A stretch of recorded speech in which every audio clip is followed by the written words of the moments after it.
অনুরোধ আমার সব রাজনৈতিক ভাইদেরকে বলবো, যারা এখানে রাজনৈতিক প্রধান যিনারা আছেন, আপনাদের লোক যেন কোনো অন্যায় না করে। যদি আপনাদের লোক অন্যায় করে, আপনাদেরকে ধরা হবে। কথা আমি খারাপ বলেছি?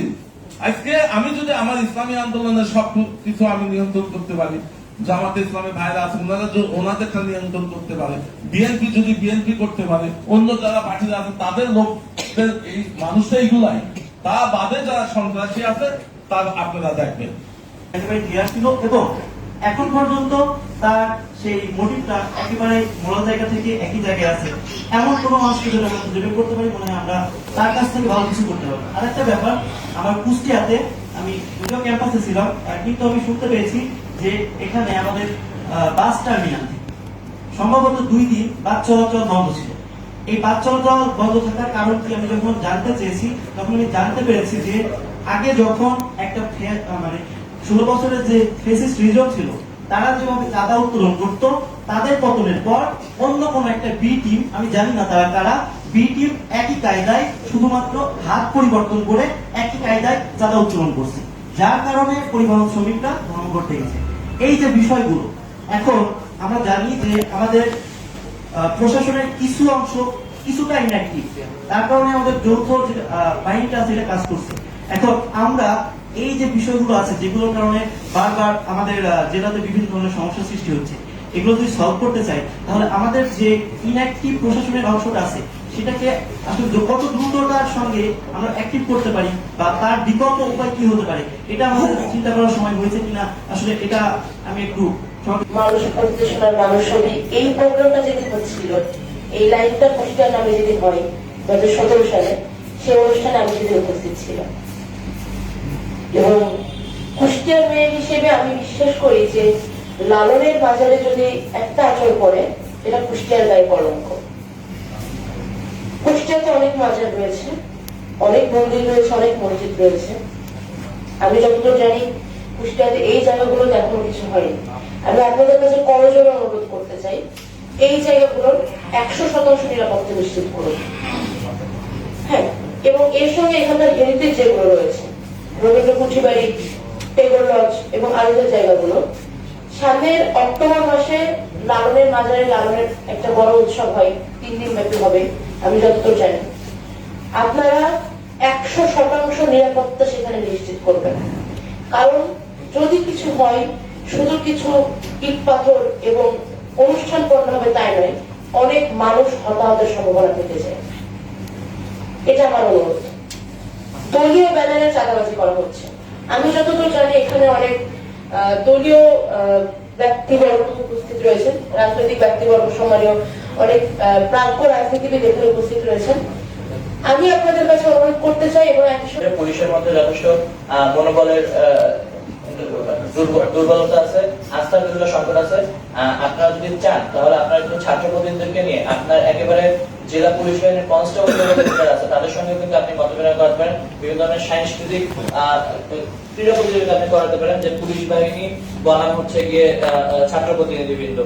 আপনারা যে কোনো সোশ্যাল এবং কালচারাল ইভেন্টের মাধ্যমে এই এনগেজমেন্টটা বাড়ানোর মাধ্যমে ট্রাস্ট রিগেইন করেন নিজেরাও, এবং যে আপনাদের যে মনোবলটা আছে ওইটা আমার মনে হয় আপনারা ফিরে পাবেন, কারণ ছাত্ররা তো আপনাদেরকে বালু উত্তোলনের কারণে তাদের জমি জমা অনেক জমি জায়গা হারাচ্ছে, ঠিক আছে, এবং বালু উত্তোলনের কারণে আমাদের আসলে একটা বন্যার সম্মুখীন হওয়ার একটা হুমকি, আমরা এটা হয়তো পরবর্তীকালে এখন হচ্ছে না বা হতে পারে, ঠিক আছে, এদের বিরুদ্ধে কড়া ব্যবস্থা নেওয়ার জন্য আসলে আমরা অনুরোধ করবো আমাদের প্রশাসনকে, জেলা প্রশাসনকে বিনীত অনুরোধ করবো, এবং যে হিন্দু অন্যান্য আমাদের সংখ্যালঘু বলেন এবং হিন্দু ধর্মাবলম্বী বলেন অন্যান্য ধর্মাবলম্বী যারা আছে, উপাসনালয় গুলো আছে, সেগুলার নিরাপত্তা জোরদার আসলে আমাদের একটা নৈতিক দায়িত্ব, ঠিক আছে, এটা আমাদের সবার নৈতিক দায়িত্ব, এবং দলীয় রাজনীতিবিদ যারা আছেন তারাও তাদের জায়গা থেকে নিবে এবং প্রশাসন নিবে, এবং ছাত্র সমাজ যারা আছে, হ্যাঁ, জেলা প্রশাসন সহ এবং পুলিশ, হ্যাঁ, ইমাম পরিষদ সহ, এবং আমাদের মাদ্রাসা, এমনকি দেখছেন এই ছাত্র আন্দোলনে বিশেষ করে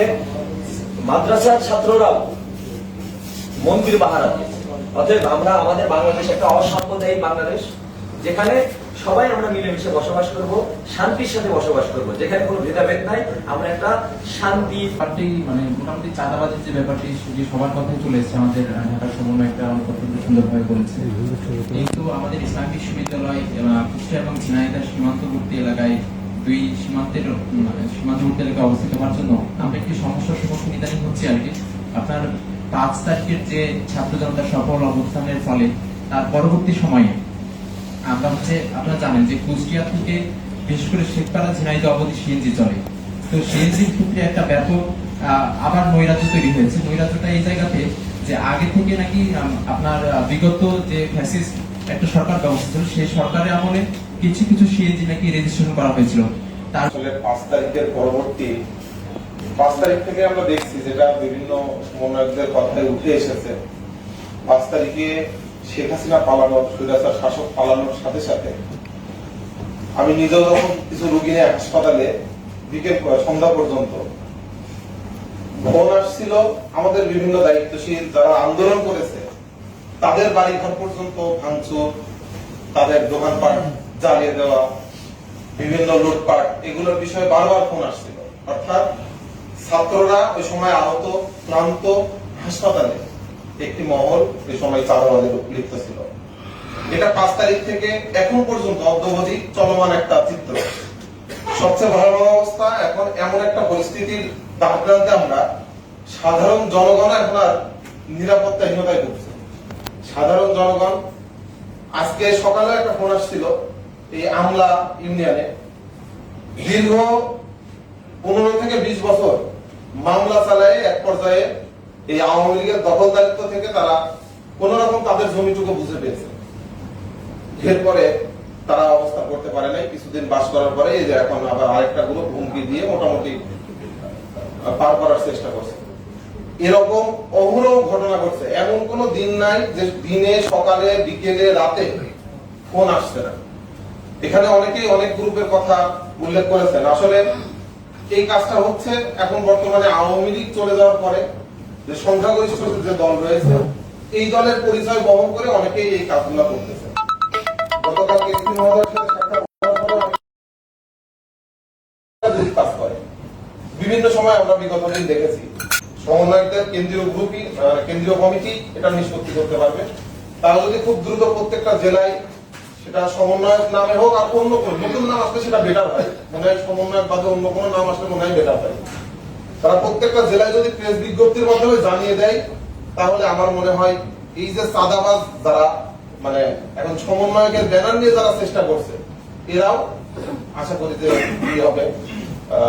এই কথাটা খেয়াল করেন যে আমার কোন কর্মী করছে কিনা এই দায়িত্ব কিন্তু আমার থাকে, আমাকে ধরবেন যে ওনার আপনার কর্মী এই কাজ করছে। যদি অন্য কোন দলের কর্মী সেই কাজ করে তাকে ধরতে হবে, কেননা আজকে যারা এই কাজটা করছে তাদেরকে সেখান থেকে তার মাথা তুলে নিয়ে আসতে হবে। 2-4কে যখনই তুলে নিয়ে আসবেন আর কিন্তু কোন এই ধরনের কাজ হবে না। আমি যেহেতু 71 মুক্তিযোদ্ধা ছেলেদের কথা আমি বুঝতে পারছি যে আসলে আমরা সেই সময় আমরা এখানে একটা বিষয় আমি এর আগেও বলছি যে যারা ছাত্র থাকে, আমরা যখন স্টুডেন্ট তখন আমি কিন্তু এসএসসি ক্যান্ডিডেট, তখন যুদ্ধ করতে গেছি, আমরা এসে কিন্তু আমাদের পড়াশোনায় ফিরে আসছে, আমরা খেয়াল করে কিন্তু আমরা করলে আমাদের পড়াশোনায় চলে আসছি। আমরা কিন্তু আর ওই দেশে কি হচ্ছে খেয়াল করিনি বা কোনোদিনও খেয়াল করার সুযোগ পাইনি, বা মুক্তিযোদ্ধা হিসাবে যে আবার এই সুযোগ সেই সুযোগ কোনটাই আমি অন্তত নেইনি। তো এখন আমি আমাদের ছোট বাবুদেরকে বলবো বা আমাদের সন্তানদেরকে বলবো যে আমরা যখন, তোমরা যদি পড়াশোনায় ফিরেও যাও তা একটু খেয়াল রাখো যে কি হচ্ছে, তোমাদের একটু খেয়াল রাখো। তোমাদের দ্বারা যে কাজ করা সম্ভব, আমাদের দ্বারা কিন্তু সে কাজ আর করা সম্ভব না। তখন কিন্তু কোন প্রশাসন, আমরা যখন 69-70 সালে সংগ্রাম করেছি, মাঠে থাকিছি সব সময়, কোন প্রশাসন কিন্তু আমাদের মৃত্যু করতো না। কোন পুলিশ বলেন, কিছু বলেন, সেখানে এখন যেমন ছিল তখন সার্কেল অবস্থা ছিল। কোনোদিনও যদি আমি ন্যায় পরায়ণ হই, আমি ওই আদর্শের মানুষ হয়েছি, আমার আব্বা শিখাইছিল যে ফলের গাছের পাতা ছিলবা না, আমি কিন্তু সেই আদর্শের সন্তান হয়ে থাকি। কারণ ক্ষমতা আছে আমার সামনে আসার, আজ পর্যন্ত কেউ আসতে পারে না।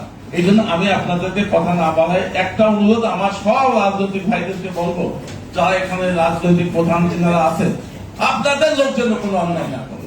যদি আপনাদের লোক অন্যায় করে আপনাদেরকে ধরা হবে। কথা আমি খারাপ বলেছি?